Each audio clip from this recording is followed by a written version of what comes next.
इमरान खान पे जान भी हाजिर है। आने वाले इलेक्शन में वोट किसको दे रहे हैं? इमरान खान को। इमरान खान को। इमरान खान। वैसे आपको लगता है इमरान खान वज़ीर आज़म बनेगा? जी इंशाल्लाह, पक्का इंशाल्लाह बनेगा। बनेगा। हाँ। आप वोट किसको देंगे? इमरान खान। इमरान खान को। इमरान खान वज़ीर आज़म बनेगा। ओके। आपका वोट किसका सर जी? पीटीआई। पीटीआई का। ओके। वोट किसको देंगे? पीटीआई। पीटीआई को देंगे। क्या लगता है इमरान खान वज़ीर आज़म बनेगा? इंशाल्लाह असी तो इमरान खान। ये इमरान खान साहब को वोट देंगे, क्यों देंगे वोट?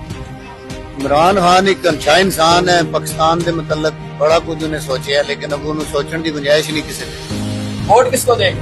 वोट चला इमरान खान। इमरान खान को देंगे। आने वाले इलेक्शन में वोट किसको देंगे? इमरान खान को। इमरान खान को देंगे। बिल्कुल, वो मुसलमानों का लीडर है। किसी लीडर ने अक़वाम मुत्तहिदा में आज जाके नामूस रसालत के लिए बात किसी ने नहीं की, इसलिए उसको वोट देंगे। पहले नून को देते थे, पहले नून को देते थे। बिल्कुल सपोर्ट भी करते थे, खैर फयाज को सपोर्ट करते थे, राजा अफजल मरहूम को सपोर्ट करते थे।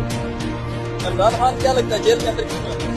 ये तो बस सच वालों के साथ यही होता आया है। यानी कि उसको बगैर किसी जुर्म के उन्होंने जेल के अंदर बंद किया हुआ है, बिल्कुल ऐसा यही मानते हैं। बात है, बिल्कुल तो आप यही उसको बाहर ला के वज़ीर बनाएंगे। बिल्कुल इंशाल्लाह अल्लाह पाक की तरफ से आएगा वो इंशाल्लाह। सर आप वोट किसको दे रहे हैं? आप किसको वोट दे रहे हैं? इमरान खान। इमरान खान को दे रहे हैं। आपका वोट किसका है? इमरान खान इमरान खान का। अल्लाह दे इमरान खान वज़ीर आज़म बनेगा इंशाल्लाह। इंशाल्लाह।